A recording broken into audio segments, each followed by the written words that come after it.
batang nangarap sa simpleng tahanan siya'y lumaki.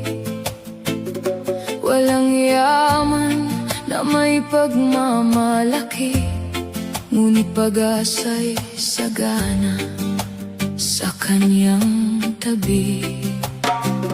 Sa bawat umagang kanyang pagbangon, kasama ang mga magulang na nagsakripisyo, tahimik nilang pasan ng kahirapan upang makita lamang siyang magtagumpay.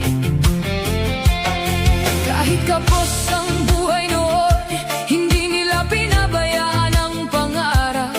Pagmamahal ang kanilang puhunan na naging lakas ng isang kabataan. Rene, bituin ng Mindanao, mula sa hirap hanggang tagumpay, pangarap mo'y aming gabay. Mula Calacogon hanggang kalangitan, naririnig pa rin ang iyong pangalan. Hindi ka nawala, hindi ka naglaho, ikaw ay buhay sa puso ng Mindanao.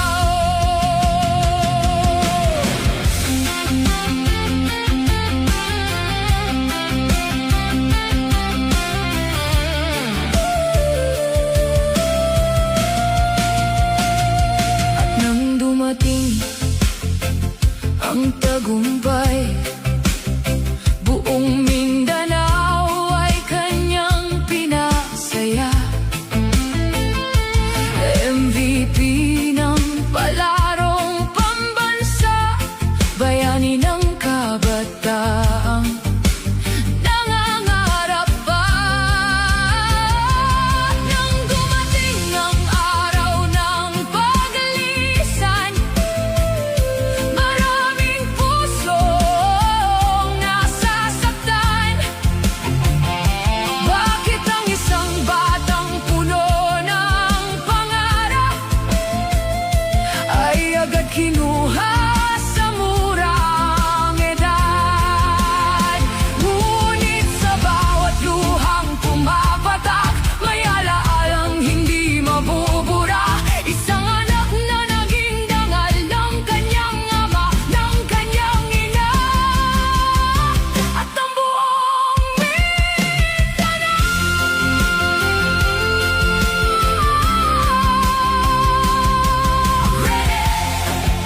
Hanap ng Mindanao, pangarap ng iyong ama, hatid na.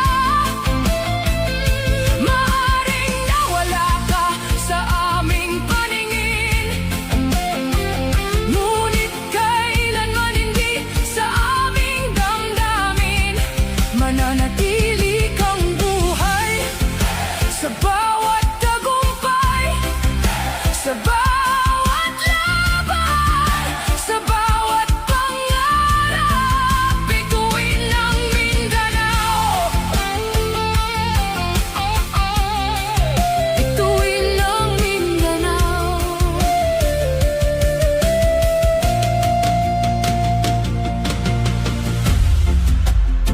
At sa bawat pagsikat ng araw sa Mindanao,